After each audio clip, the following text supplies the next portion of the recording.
नमस्कार, स्वागत है आप सभी का एबी स्टार न्यूज में और मैं हूं आपके साथ जुबैर चौधरी। तो नए साल 2023 का आगाज हो चुका है। दुनिया भर के लोगों ने साल 2022 को अलविदा कहकर नए साल 2023 का स्वागत किया है। लोग जगह जगह नए साल का जश्न मनाते दिखे, तो वहीं दुनिया भर में नए साल को आतिशबाजी कर जश्न मनाया गया। कई तस्वीरें दुनिया भर से सामने आई, तो वहीं देश के कई धार्मिक स्थल और कई महत्वपूर्ण स्थलों से और पर्यटन स्थलों से लोगों की तस्वीरें सामने आई, जहां लोग नए साल का जश्न मनाते दिखे। तो वहीं आसमान चकाचक चमकते दिखे। आतिशबाजी करके लोगों ने नए साल का स्वागत किया। नए साल को लेकर सभी ने एक दूसरे को इस शुभकामनाएं दी। तो वहीं इस अवसर पर प्रधानमंत्री नरेंद्र मोदी ने भी सभी देशवासियों को नए साल की शुभकामनाएं दी। तो इस पर राष्ट्रपति द्रौपदी मुर्मू ने भी देशवासियों को नए साल की शुभकामनाएं दी।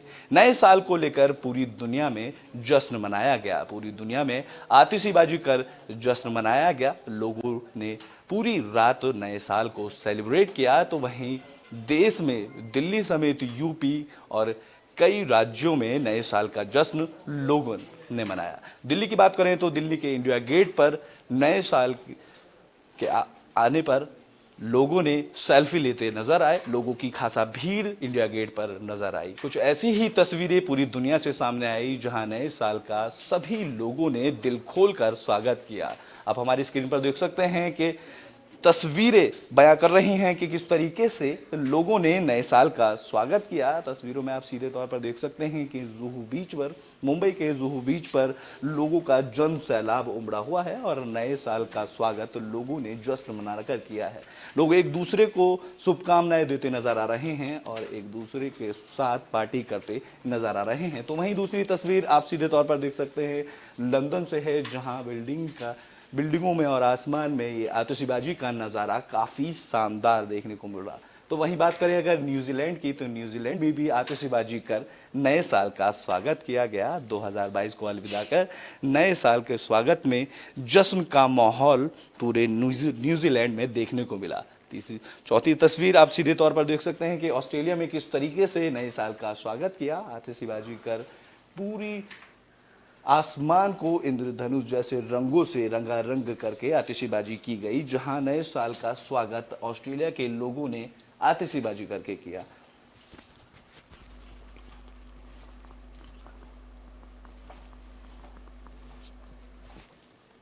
तस्वीरों में आप देख सकते हैं कि ताइवान में पूरी बिल्डिंग को आतिशबाजी से सजाया गया और आतिशबाजी कर नए साल का स्वागत किया गया। तो वहीं तस्वीरें देश के कर्नाटक से हैं, जहां श्री विनायक मंदिर में लोगों ने साल की पहली पूजा अर्चना की। तो वहीं सीधे तौर पर आप सामने देख सकते हैं कि नॉर्वे में आतिशबाजी कर लोगों ने पार्टी कर एक साथ जश्न मनाकर रात को ही नए साल का स्वागत कर पूरे रात जश्न मनाया। तो वहीं नए साल के जश्न में वाराणसी में भी खूबसूरत तस्वीरें सामने आई। वाराणसी के 80 घाट से में आरती की तस्वीरें नए साल पर सामने आई, जहां भक्तों का जन सैलाब वाराणसी के 80 घाट पर उमड़ा। तो ऐसा ही जन सैलाब कई धार्मिक स्थलों पर देखने को मिला, जहां लोगों ने नए साल का स्वागत पहली पूजा अर्चना करके किया। लोगों ने नए साल का स्वागत के लिए मंदिर पहुंचे, जहां उन्होंने आरती कर पूजा कर भगवान से नए साल में अच्छे कामों के लिए दुआएं मांगी। इस तरीके की तस्वीर पूरे देश भर, पूरी दुनिया भर से सामने आई, जिसमें लोग नए साल का स्वागत करते हुए नजर आए। लोग नए साल का जश्न मनाते नजर आए। दिल्ली से लेकर तमाम पूरी दुनिया में लोग नए साल को लेकर खुशी बांटते दिखे।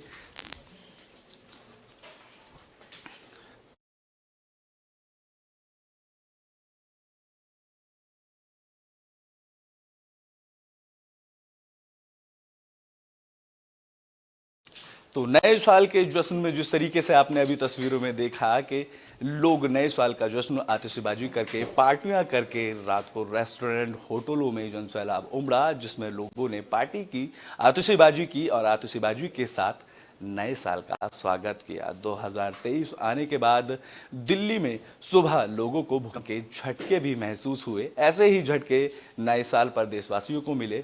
दिल्ली देशवासियों को महंगाई का झटका नए साल पर भी मिला, जहां कमर्शियल सिलेंडर के दाम 25 रुपए बढ़ा दिए गए। ऐसी जानकारी के लिए नए साल के अवसर पर जानकारी साझा करने के लिए हमारे साथ जुड़ रहे हैं हमारे executive editor Diwakar Vikram Singh sir. Sir, मैं आपकी आवाज सुन पा रहा हूं। जुबैर बोलिए। जिस तरीके से नए साल का लोगों ने स्वागत किया, रात भर लोगों ने जश्न मनाया, आतिशबाजी की, जगह जगह से आतिशबाजी की तस्वीरें सामने आई, खूबसूरत तस्वीरें देखने को मिली। तो वहीं काशी विश्व काशीनाथ मंदिर हो, उज्जैन का महाकालेश्वर मंदिर हो, तो वाराणसी का अस्सी घाट हो, भक्तजनों का जन सैलाब सभी धार्मिक स्थलों पर उमड़ा और लोगों ने नए साल पर पहली पूजा अर्चना की। लोगों के जश्न की वीडियो फोटोज सोशल मीडिया पर वायरल भी हुई। तो वहीं प्रधानमंत्री ने भी नए साल का स्वागत किया। इन तस्वीरों से आप क्या देखते हैं कि जिस तरीके से कोरोना को भूलकर लोगों पूरे जश्न के माहौल में रहे, लोगों ने बेधड़क कोरोना की गाइडलाइंस का पालन ना करके नए साल का जश्न मनाया। जिस तरीके से पूरे दुनिया भर से, देश भर से तस्वीरें आई, इन सभी जानकारी से आप कुछ क्या समझते हैं सर? जुबैर, आपने अपने सवाल में जवाब भी दे दिया। जैसा कि एबी स्टार न्यूज ने जब 2022 के कुछ प्रमुख घटनाक्रमों का विश्लेषण किया, उस दौरान भी अपेक्षाओं पर बड़ी चर्चा हुई, उम्मीदों पर बड़ी चर्चा हुई।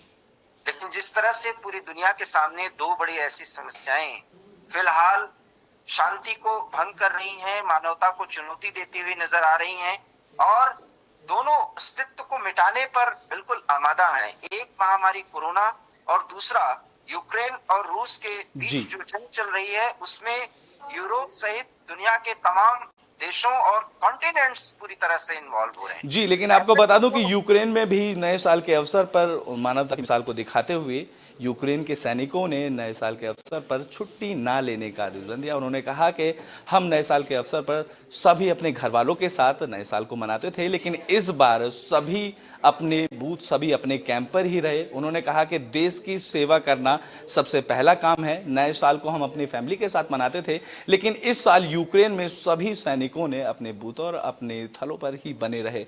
उन्होंने घर जाकर नए साल को सेलिब्रेट नहीं किया। ये भी मानवता की मिसाल को एक पेश करता है, जिस तरीके से उनके सैनिक देश की सेवा के लिए अभी भी अग्रसर दिखाई दे रहे हैं।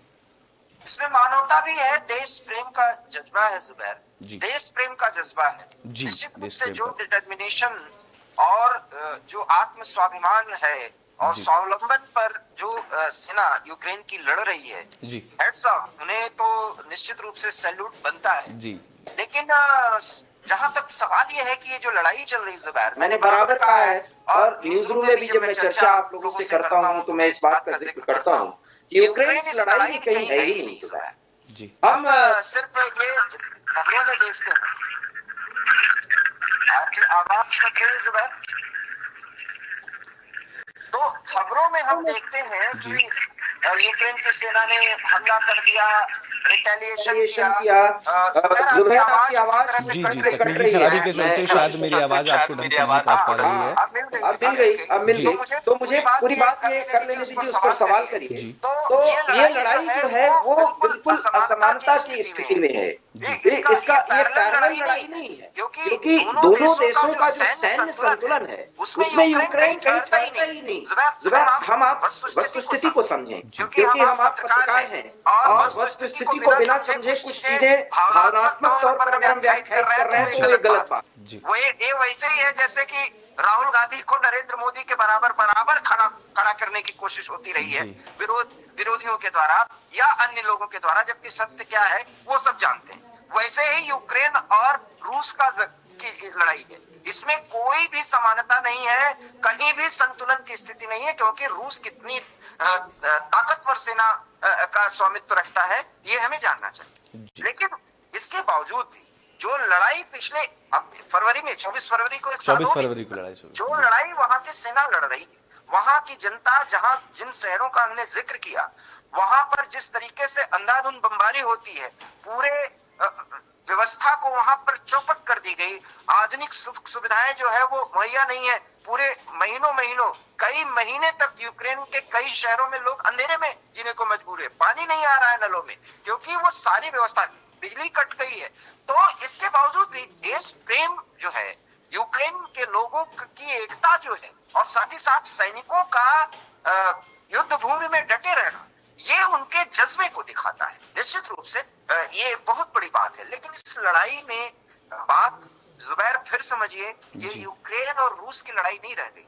ये लड़ाई कॉन्टिनेंट्स अर्थात कई देशों को इन्वॉल्व कर चुकी है। और अगर यूक्रेन, जो कि अभी अमेरिकी सहायता मिली है, कोई हिमाकत किया, देखिए जो लड़ाई हो रही है कि बम विस्फोट कर देना, कोई मिसाइल छोड़ देना, ये सब तो चलता रहेगा।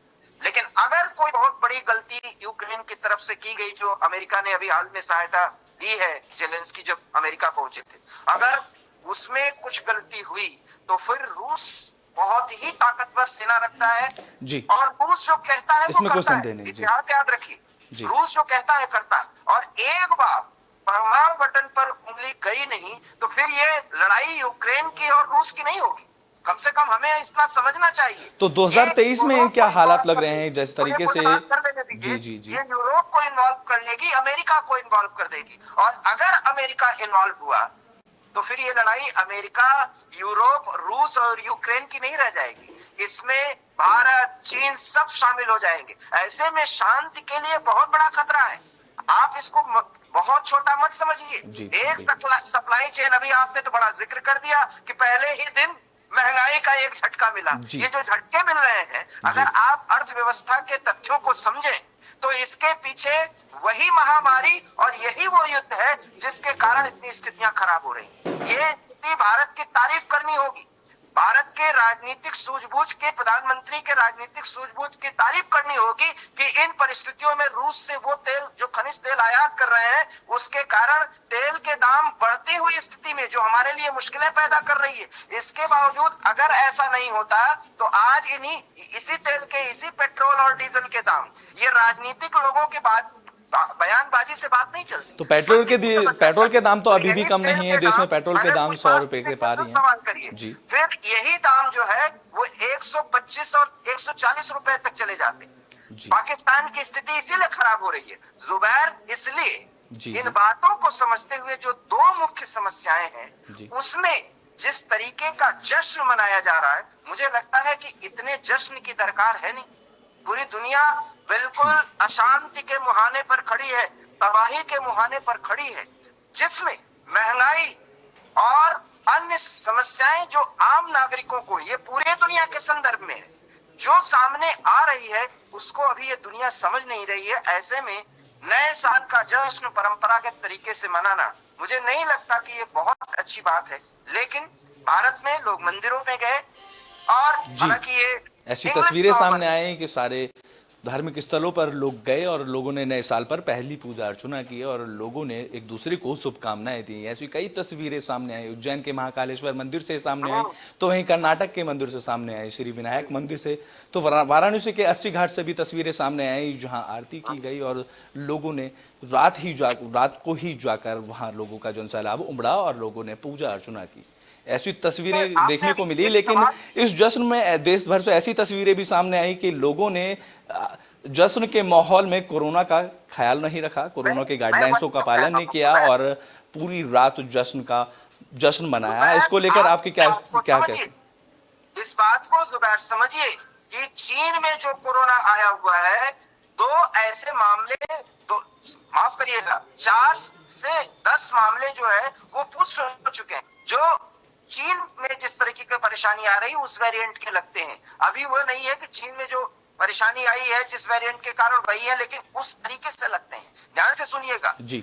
ऐसी स्थिति में मंदिरों में इतनी भीड़ करना, इंडिया गेट पर या गेटवे ऑफ इंडिया में, आपने जुहू बीच का भी जिक्र किया जी, जुहू बीच पर भी जनसैलाब हुआ। मंदिर में आपने कर्नाटक का जिक्र किया, वाराणसी का जिक्र किया, और वाराणसी के लोगों को तो थोड़ा सोचना भी चाहिए कि उनके ही जो प्रतिनिधि हैं, उन्हीं की मां का देहांत हुआ है। इतने जश्न की दरकार नहीं है। जश्न व्यक्तिगत तौर पर लोग मना रहे हैं, सामूहिकता का जो भाव आ रहा है, ये तस्वीरों में सब कुछ अच्छा लगता है। लोग नए साल को लेकिन हमारे त्योहारों की तरह देखने लगे हैं। लोग नए साल का जश्न इस तरीके से मनाते हैं जैसे किसी फेस्टिवल का जश्न मना रहे हो, जैसे किसी त्योहार का जश्न वो मना रहे हो। आतिशबाजी इस तरीके से देखने को मिलती है कि आसमानों में रात पर पूरे आसमान आतिशबाजी से चकाचौंध रहते हैं, चमक रहती है और रंग बिरंगे आसमान नजर आते हैं। इस तरीके की तस्वीरें भी सामने आई। लोग अब नए साल के जश्न को एक त्योहार के जश्न की तरह देखते हैं। मैंने वही कहा ना कि कुछ चीजें परंपरा बन जाती हैं। जी। सुबह मुझे कहना तो नहीं चाहिए, बहुत जगह से हैप्पी न्यू ईयर की बातें आ रही हैं, दोहराना पड़ता है आते हैं, शुभकामनाएं आती हैं, लेकिन मैं नहीं मानता, क्योंकि इसको आप ये मत सोचिएगा कि कहीं से मैं सीमित दायरे में या उस दिमाग से सोचता हूँ। लेकिन चैत्र प्रतिपदा को हम लोग जो सनातन सोच है उसमें वो नववर्ष माना जाता है, लेकिन हमें हर के साथ मिलके चलना चाहिए। इस नववर्ष को अब पूरी दुनिया मनाने लगी है, इसको हैप्पी न्यू ईयर के तौर पर, इसलिए नववर्ष भी हम नहीं कहेंगे क्योंकि वो न्यू ईयर है। वो एक सोच है, वेस्टर्न सोच है, उसके आधार पर ये मनाया जाता है।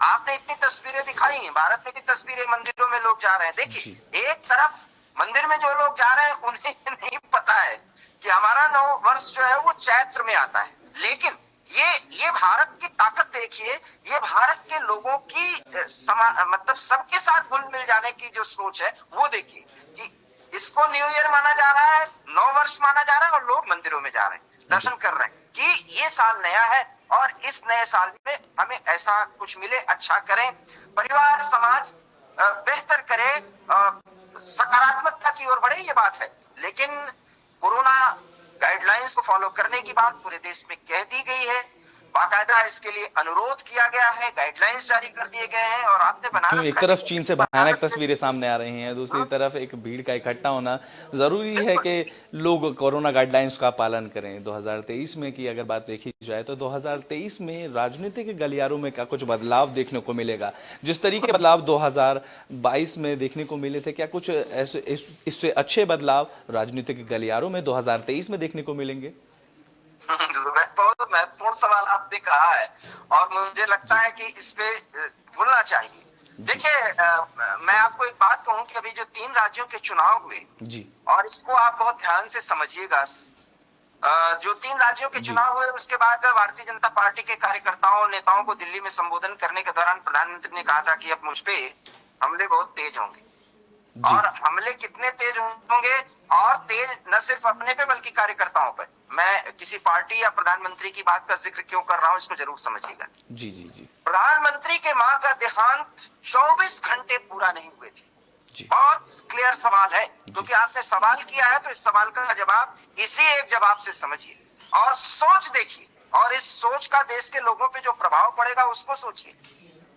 किसी भी व्यक्ति का आप विरोध करते हैं, आप उससे राजनीतिक प्रतिद्वंदिता रखते हैं, और अब प्रतिद्वंदिता नहीं, अब तो चिढ़ हो गई, समझ रहे हैं? इस चिढ़ को जिस तरीके से 24 घंटे में तो ट्वीट कर दिया कि माँ का देहांत हो गया, मामा होती है, पूरा अब संवेदना साथ है, 24 घंटे पूरे नहीं हुए, यही राहुल गांधी एक 2023 में एंट्री करने से पहले एक प्रेस कॉन्फ्रेंस करते हैं। 24 घंटे पूरा नहीं हुआ था उनके मौत का, भारत जोड़ो यात्रा के दूसरे चरण से पहले उन्होंने प्रेस कॉन्फ्रेंस की, उन्होंने ढेर सारी बातें कही। जो राजनीतिक बातें कही वो छोड़ दीजिए, वो तो हमेशा दोहराते हैं और उसका जिक्र मैं नहीं करना चाहूंगा, क्योंकि राजनीतिक प्रतिद्वंदिता, विरोध और प्रतिद्वंदिता, मैं जलन की बात नहीं कर रहा हूं, चिढ़ की बात नहीं कर रहा हूं, इसमें वो सब बातें चलती हैं, लेकिन सीधे सीधे वो बात करना, जुबैर बहुत ध्यान से समझिएगा, जिसमें उन्होंने ये कहा कि हम तो भाई Z+ सिक्योरिटी में चलना ही नहीं चाहते। जब आप इस तरीके की बात कर रहे हैं और आपके ही राष्ट्रीय अध्यक्ष और पार्टी के महासचिव कह रहे हैं कि राहुल गांधी की सुरक्षा केंद्र देखें, और जब केंद्र की तरफ से सीआरपीएफ से सवाल किया गया तो सीआरपीएफ ने क्या जवाब दिया, जुबैर आपको भी पता है। सीआरपीएफ ने 150 से ज्यादा गलतियां राहुल गांधी की गिनाई। उन्होंने बार राहुल गांधी दिए गए इंस्ट्रक्शन और अनुरोध को बार बार ठुकरा करके सुरक्षा घेरा तोड़ते रहे जी। और इस जवाब के बाद जब सरकार ने इस बात को सार्वजनिक किया तो उसके बाद राहुल गांधी ने प्रेस कॉन्फ्रेंस में किया कि मैं नहीं रहना चाहता। अब आप समझिए, ये विरोधाभास देखिए एक तरफ तो कांग्रेस पार्टी के अध्यक्ष, राष्ट्रीय अध्यक्ष सीधे सीधे ये मांग कर रहे हैं कि राहुल गांधी की सुरक्षा व्यवस्था चाक चौबंद की जाए। 3000 किलोमीटर की यात्रा के बाद वो दिल्ली पहुंचे तो ये बात सामने आई। ये वही अध्यक्ष महोदय हैं जो ये कहते हैं कि उनकी सुरक्षा मजबूत की जाए, और दूसरी तरफ ये कहते हैं कि जब उनसे कोई मिलने आता है तो ये सुरक्षा कर भी मिलने नहीं देते। ये क्या, ये जो दो मुहा खेल है, इसमें राहुल गांधी अपनी मेहनत को धो रहे हैं। मैं बहुत क्लियर कहूं। अब आपने जो सवाल किया कि जो राजनीतिक स्थिति आने वाले, माफ करिएगा, इस 2023 में जिसका आज पहला दिन है, बनने वाला है, तो इसमें आरोप प्रत्यारोप का दौर चलेगा। कई ऐसे लोग हैं जो 2024 की राह बनाने के लिए मोदी के सामने खड़े होने के लिए, खड़े होना उनका अधिकार है, इस देश में लोकतंत्र है, लेकिन उनकी ताकत का मूल्यांकन कैसे किया जाए ये तो हम आप चर्चा करेंगे ना। तो उधर नीतीश कुमार बोल रहे हैं, उधर केसीआर बोल रहे हैं, इधर राहुल गांधी ये कह रहे हैं कि कांग्रेस के अलावा कोई नेतृत्व दे ही नहीं सकता और हमारी ही सोच प्रभावी होगी। जैसे कि 2022 में 3 राज्यों के चुनाव थे और आने वाले 2023 की अगर बात करें, जैसे कि आज 2023 साल, नए साल का आज पहला दिन है, लेकिन आने वाले साल में इस साल 9 राज्यों के चुनाव होने हैं। इस तरीके से राजनीतिक गलियारा काफी गर्म है। जिस तरीके से शायद कल ही बिहार के सीएम नीतीश कुमार का बयान सामने आया, जब उनसे ये पूछा गया कि विपक्ष राहुल गांधी के पीएम बनने को लेकर क्या सवाल करता है, क्या सहमति देता है, तो उन्होंने कहा कि मुझे उनसे कोई आपत्ति नहीं है, अगर वो पीएम बनते हैं तो लोग इसी का इंतजार कर रहे हैं। उनका ऐसा बयान सामने आया है। क्या विपक्ष की एकता को लेकर 2023 में उनकी एकता को लेकर राजनीतिक गलियारों में कुछ बातें देखने को मिलेंगी, या फिर आप समझ चुके हैं कि उनकी राजनीतिक जो पारी है, जिसका एक्सटेंशन बराबर मौका दर मौका वो करवाते गए, अब वो पारी खत्म होने के कगार पर है।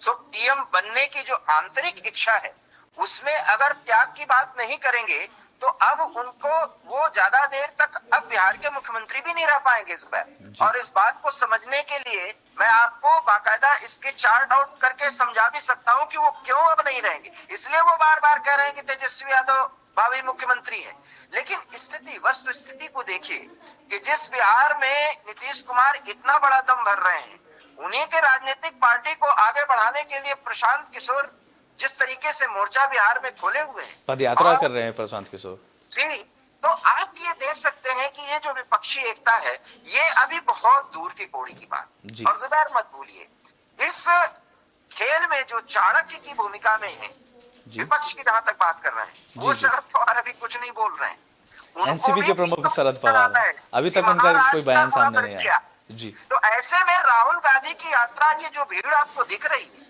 यकीन मानिए और ये नोट कर लीजिए, एबी स्टार न्यूज पर रहेगी ये बात। और मैं आपको फिर बताऊंगा, क्योंकि मैंने ही पहला दिन है एबी स्टार पर, जरूर ये बात। गुजरात में बहुत बड़ी जीत करने जा रहे हैं। और याद रखिए 2024 में जो स्थिति अब बन रही है, उसमें कहीं राजीव गांधी के समय बनाए गए उस रिकॉर्ड को नरेंद्र मोदी तोड़ न दें। याद रखिएगा, जिसमें 400 का आंकड़ा पार किया था और तब उनके माताजी का देहांत हुआ था और वो सिंपैथी थी। लेकिन यहाँ पर नरेंद्र मोदी फिर कोई हिस्ट्री बनाने की ओर अग्रसर हैं। और याद रखिए, अगर राहुल गांधी की बातों का इतना जिक्र किया जा रहा है, तो कोई भी व्यक्ति अपनी मां को खो देने के बाद 24 घंटा भी नहीं बीता, मात्र आधे घंटे के भीतर देश के काम के प्रति समर्पित हो जाए, इसका भी जनता में बहुत सकारात्मक असर पड़ा है जुबैर। तो मैं फिर कह रहा हूं, 2024 मोदी एक बहुत बड़ी हिस्ट्री क्रिएट करने जा रहे हैं। और उसके पहले जो इन जिन राज्यों 9 राज्यों के चुनाव की बात आप कर रहे हैं, इनमें भी मोदी ही स्टार प्रचारक होंगे। इसलिए अगर गुजरात में उन्होंने इतनी बड़ी जीत दर्ज की, तो हिमाचल में जीत तो नहीं पाए, लेकिन मोदी का ही योगदान था कि वहां पर हिस्ट्री तो नहीं वो बना पाए, लेकिन इतना जरूर था कि भारतीय जनता पार्टी मात्र 1% वोट से कम है। याद रखिए, वो मोदी के कैंपेन का, कार्यकर्ताओं की मेहनत का पूरा परिणाम है। ऐसे में जो कुछ भी गेन हुआ है, उसमें अब आप एमसीडी में चुनाव में आम आदमी पार्टी जीत गई, हिमाचल में कांग्रेस आ गई। फिर मैं कह रहा हूं, इनके माध्यम से मोदी 2024 में हट जाएंगे, ये बात वही लोग करेंगे जिनको मोदी पसंद नहीं आ रहा। जी 2024 के क्लियर समझिए, ये बिल्कुल क्लियर समझिए, वही करेंगे क्योंकि दिल बहलाने के लिए गालिब ख्याल अच्छा है। तो 2023 में 9 राज्यों में जिस तरीके से चुनाव है, तो बीजेपी पार्टी की क्या कुछ रणनीति इन 9 राज्यों में रहेगी, इन 9 राज्यों में, ताकि बीजेपी पार्टी को जीत हासिल हो? क्योंकि एक तरफ 3 तारीख को ही राहुल गांधी की भारत जोड़ो यात्रा का दूसरा चरण चालू होने वाला है और उन्होंने हाल ही में एक प्रेस कॉन्फ्रेंस की जिन्होंने बीजेपी पार्टी पर हमला बोला। इस पर आने वाले 2023 की अगर बात करें, जैसे कि अब हमारे बीच और आपके बीच डिस्कशन चला कि 9 राज्यों में चुनाव है, तो बीजेपी की क्या कुछ रणनीति इन 9 राज्यों के चुनाव को लेकर रहने वाली है?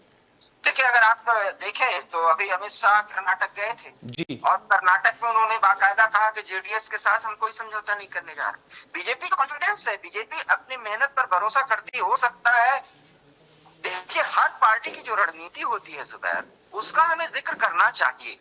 बीजेपी अपने स्टार प्रचारकों और मुख्य प्रचारक जो कि नरेंद्र मोदी हैं, जिनका अपना एक पूरा का पूरा फार्मूला है जीत का, जो वो कार्यकर्ताओं को समय समय पर देते रहते हैं, जैसा कि आप देखते हैं संबोधनों में जी।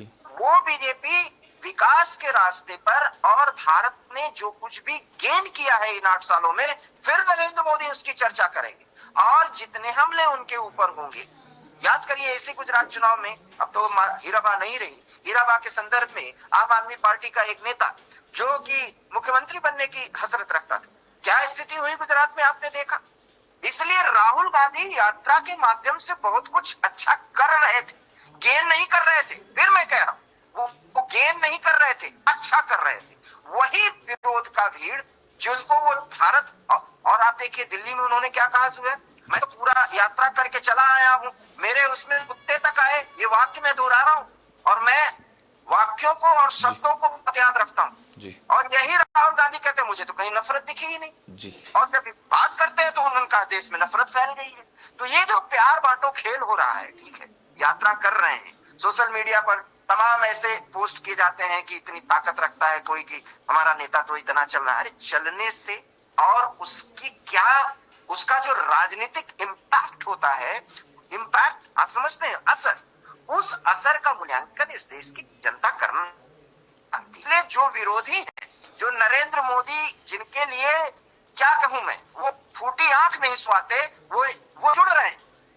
और राहुल हमारे लिए अछूत नहीं है। मैं राहुल की राजनीतिक शैली पर सवाल हमेशा करता रहा हूं, जिसमें अपरिपक्वता का भाव होता है। 3000 किलोमीटर की यात्रा कर लेने के बाद राहुल की तारीफ जितनी भी लोग करें, लेकिन राहुल जो कमी या जो कमजोरी वो दिखा रहे हैं इन यात्राओं के दौरान, फिर वही भूल कर रहे हैं कि सब कुछ जो है ना, वो गुड़ घी एक बराबर हो जाएगा, वही डाक के 3 पात। ऐसे में ये बात तो हो गई उनकी यात्रा की। यात्रा जी। भारत जोड़ो चलती रहेगी, 9 राज्यों की आ रही है, बात नीतीश कुमार की हो रही थी, बात अरविंद केजरीवाल की हो रही थी, हम राहुल गांधी विपक्ष की हो रही थी। इस विपक्ष का जो ताना बाना है एकता का, इस एकता के ताने बाने को फिलहाल नीतीश कुमार खींच रहे हैं जी। लगातार उनके बयान सामने आ रहे हैं। उनको पता चल चुका है कि अब उनके पारी कहां पहुंचने वाली। देखिए बहुत क्लियर है, 2024 के पहले जिन 9 राज्यों में है जुबैर, नोट करिए, उसमें भी स्थानीय और राज्य के मुद्दों के साथ विकास और राष्ट्रवाद जी, ये 2 बड़े ऐसे मुद्दे होंगे जो 2023 की इन चुनावों में इतना पक जाएंगे। मई 2024 के पहले जो चुनाव होगा ना, और जनवरी 2024 में रामलला के मंदिर का बाकायदा शुभारंभ भी हो जाएगा, दर्शनार्थियों के द्वारा उसका शुभारंभ किया जाएगा, जिसमें हो सकता है प्रधानमंत्री उसका शुभारंभ करें। तो जिस तरीके से कुछ ऐसा होने वाला है, बहुत कुछ ऐसा होने वाला है, ऐतिहासिक होगा 2024 का चुनाव। तो 2023 में मतलब आप कह रहे हैं कि इस साल कई चीजें देखने को मिलेंगी, राजनीतिक गलियारों में कई बदलाव देखने को मिल सकते हैं 9 राज्यों के चुनाव के हिसाब से। लेकिन जिस तरीके से एक रात पहले ही शनिवार की रात लोगों ने नए साल का जश्न मनाया, आतिशबाजी की, पार्टियां की, और कोरोना की गाइडलाइंस की धज्जियां उड़ाई, तो दूसरी तरफ सुबह उठते ही लोगों को झटके लगे, महंगाई के झटके लोगों को देखने को मिले। कमर्शियल सिलेंडर के दाम अब दिल्ली में 1769 पहुंच चुके हैं। 25 रुपए के दाम की बढ़ोतरी कमर्शियल सिलेंडर पर की गई है। तो वहीं दिल्ली में छोड़कर देश में गाड़ियां अब महंगी हो गई हैं। साल के शुरुआत के पहले ही दिन मोटरसाइकिल और गाड़ियों पर में इजाफा हुआ है। 9 कंपनियां ऐसी हैं जिन्होंने गाड़ियों के रेट में ये इजाफा किया है। लोगों को पहले दिन ही इस तरीके के झटके मिले हैं। तो वहीं बैंकों की तरफ से भी बयान सामने आया कि बैंक लॉकर के नियमों को लेकर भी कई जानकारियां अब लोगों को देनी होंगी। कई फैसले उनके नियमों में चेंज किए गए हैं। इन सब दृष्टि से आप नए साल के पहले दिन को किस तरीके से देखते हैं कि जिस तरीके से बदलाव, एक तरफ कमर्शियल सिलेंडर के दाम, तो दूसरी तरफ बैंक लॉकर के नियमों में चेंज आना, तो वहीं गाड़ियों के दाम बढ़ जाना, इसकी स्थिति पर आप कुछ क्या कह सकते हैं? मुझे ऐसा लगता है जुबैर की महंगाई एक वैश्विक समस्या होती जा रही है। और भारत जैसे विकासशील देश में जो विकास की राह पे आगे तो बढ़ चुका है, लेकिन यहाँ पर मध्यम वर्ग और गरीब जनता है। ये जो कमर्शियल सिलेंडर की बार बार जिक्र किया जाता है, देखिए हर खबरें आती रहती हैं और पेट्रोल के दामों के बढ़ने की, मैं वही बात बार बार कह रहा हूँ। कुछ ऐसी नासमझी की बात राजनीतिक तौर पर की जाए तो अच्छी है जी। इस तरीके से ये दाम बढ़ रहे हैं, ये दाम तब तक इस तरीके की स्थिति में बढ़ते रहेंगे जब तक वैश्विक शांति या जिस तरीके से कुछ दुनिया के कुछ देश इन्वॉल्व हैं।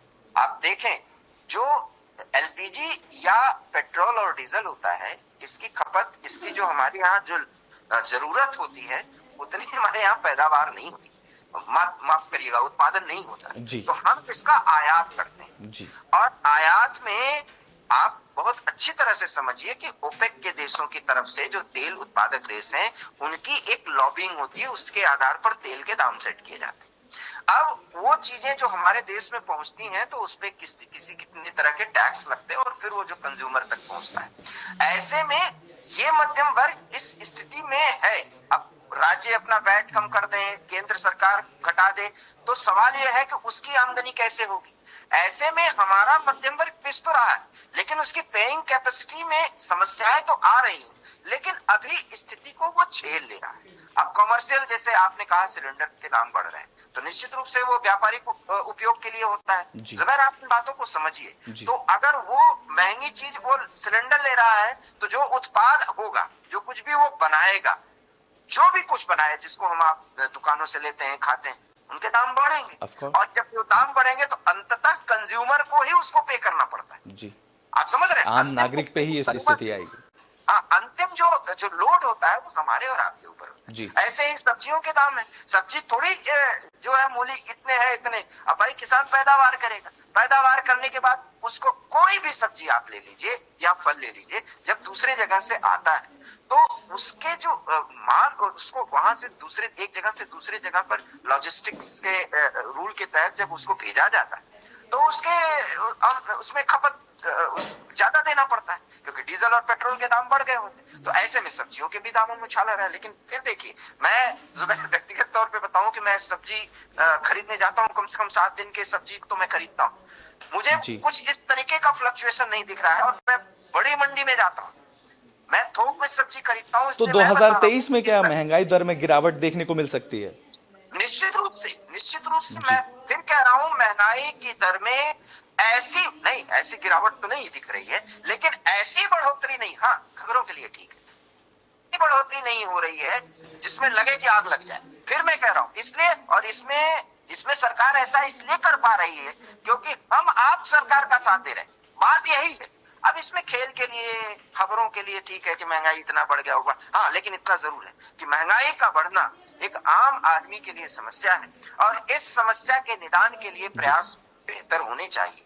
और उसमें मौजूदा परिस्थितियों में अगर सही नियत से प्रयास किया जा रहा है तो उसकी तारीफ करनी चाहिए। लेकिन जो परिस्थितियां इस समय गड़बड़ हैं, वो है पूरी दुनिया में जिस तरीके से युद्ध का माहौल बना हुआ है, जिस तरीके से यूरोप और अमेरिका एक तरफ से रूस को तबाह करने में लगे हुए हैं। आने वाले समय में पेट्रोल डीजल के दाम किस तरह से उछाल पर चले जाएंगे, जुबैर, आप अंदाजा नहीं लगा सकते। तो क्या ये अंदाजा लगाया जा सकता है कि 2023 में पेट्रोल के दामों में और उछाल देखने को मिलेगा, पेट्रोल के दामों में और बढ़ोतरी देखने को मिल सकती है? मुझे ऐसा लगता है कि मिल सकती है, लेकिन इसी में भारत के राजनयिक सूझबूझ का और मौके का जो फायदा उठाने की जो कला है, जो भारत दिखा रहा है कि रूस से अपने ताकत पर वो सस्ते दामों में तेल खरीद रहा है। आप समझ लीजिए, $30 प्रति बैरल के दाम से 28 डॉलर प्रति बैरल के दाम से हम खरीद रहे हैं। तो ये एक बहुत बड़ी वो है जिसमें हमारी जीत है, और इसमें अमेरिका और यूरोप के तमाम देशों को बहुत बुरा लग रहा है, लेकिन रूस हमें दे रहा है, हम ले रहे हैं, क्योंकि रूस की जरूरत है, क्योंकि उसके पास भी प्रतिबंध, उसके सामने भी प्रतिबंध लगे। ये जो स्थिति है, इसमें हम अभी इसलिए बचे हुए हैं क्योंकि हमारी राजनयिक सूझबूझ ऐसी है, हमें ये स्वीकार करना होगा। और देश की जनता बहुत पढ़ी लिखी है। ये जो महंगाई बढ़ रही है ना, ये किसी के भड़काने से भड़कने वाली नहीं है जनता। फिर मैं कह रहा हूँ, हाँ, राजनीतिक स्टंट के लिए, राजनीतिक बयानबाजी के लिए होता है, लेकिन महंगाई का असर तो बाजारों में देखने को मिल रहा है। लगातार आम जनता आवाज भी उठा रही है कि पेट्रोल डीजल के दाम बढ़ रहे हैं, गैस के दाम बढ़ रहे हैं, तेल के दाम बढ़ रहे हैं, और हाल ही में अब गैस सिलेंडर के दामों में 25 रुपए का इजाफा कर दिया है, कमर्शियल गैस सिलेंडर के दामों में। लेकिन जुबैर, ये देखिए, 3 राज्यों में चुनाव हुए जी, और मोदी का जो ब्रांड है, जो आप सवाल करना चाहते हैं, वो कमजोर नहीं हुआ है। मैं फिर कह रहा हूँ, वो कमजोर नहीं हुआ, और बहुत साफ गोई से कोई बात कहनी चाहिए ताकि वो नजीर बन सके। मैं कह रहा हूँ कि 2024 में एक बड़ा इतिहास बनने जा रहा है, जो स्थिति है। और ये आप पूछे कि क्यों आप कह रहे हैं, तो मैं आधार भी बता सकता हूं ताकि ये इस बात का मैं जिक्र करूं। इसका आधार ये है जुबैर कि आने वाले दिसंबर में 2000 जब G20 का भारत पूरी तरीके से मेजबानी कर रहा होगा और दिल्ली सहित देश के तमाम शहर उसकी मेजबानी करते नजर आएंगे, तो भारत का जो प्रेजेंटेशन होगा उसके मायने बहुत बड़े होंगे। जुबैर, समझिए, आज और आप आने वाले तो 2023 में काफी बड़ी तस्वीरें देखने को मिलेंगी। जिस तरीके से आपने बताया कि इकोनॉमिक में भी चेंजेस 2023 में देखने को मिलेगा, महंगाई पर भी असर 2023 में देखने को मिलेगा, तो वहीं 2023 में राजनीतिक गलियारों में भी काफी बदलाव देखने को मिलेंगे। विपक्ष की हलचल की वजह से आरोप प्रत्यारोपों की झड़ी भी एक बार 2023 में देखने को मिलेगी। जिस तरीके से आपने 2000 आने वाले साल को आने वाले दिनों को लेकर जानकारी साझा की, राजनीतिक गलियारों की, इकोनॉमी को लेकर, महंगाई को लेकर, रूस और यूक्रेन को लेकर, 2023 में इन सभी स्थितियों की अच्छी खबर सामने आए, इसको लेकर आपने जानकारी बताई। आपका शुक्रिया सर, और हमारी तरफ से आपको नववर्ष की शुभकामनाएं सर। आपको भी जुबैर, पूरी टीम को ढेर सारी शुभकामनाएं। तो जिस तरीके से आपने देखा कि शनिवार की रात लोगों ने नए साल का जश्न मनाया, लोगों को सुबह झटका मिला, एक तरफ महंगाई का झटका मिला, तो वहीं दूसरी तरफ हमारे executive editor Diwakar Vikram Singh sir ने बताया कि किस तरीके से इकोनॉमिक चेंजेस 2023 में देखने को मिलेंगे। 2023 में रूस और यूक्रेन पर कड़ी नजर रखनी होगी, क्योंकि 2023 में और बदलाव देखने को मिल सकते हैं। इस युद्ध की वजह से कहीं ना कहीं महंगाई पर असर पड़ सकता है। तो 2023 में आने वाले 9 राज्यों में चुनाव हैं। इन राज्यों में चुनाव के चलते राजनीतिक गलियारों में कई बदलाव इस साल देखने को मिलेंगे। देश और दुनिया की तमाम खबरों के लिए देखते रहें एबी स्टार न्यूज।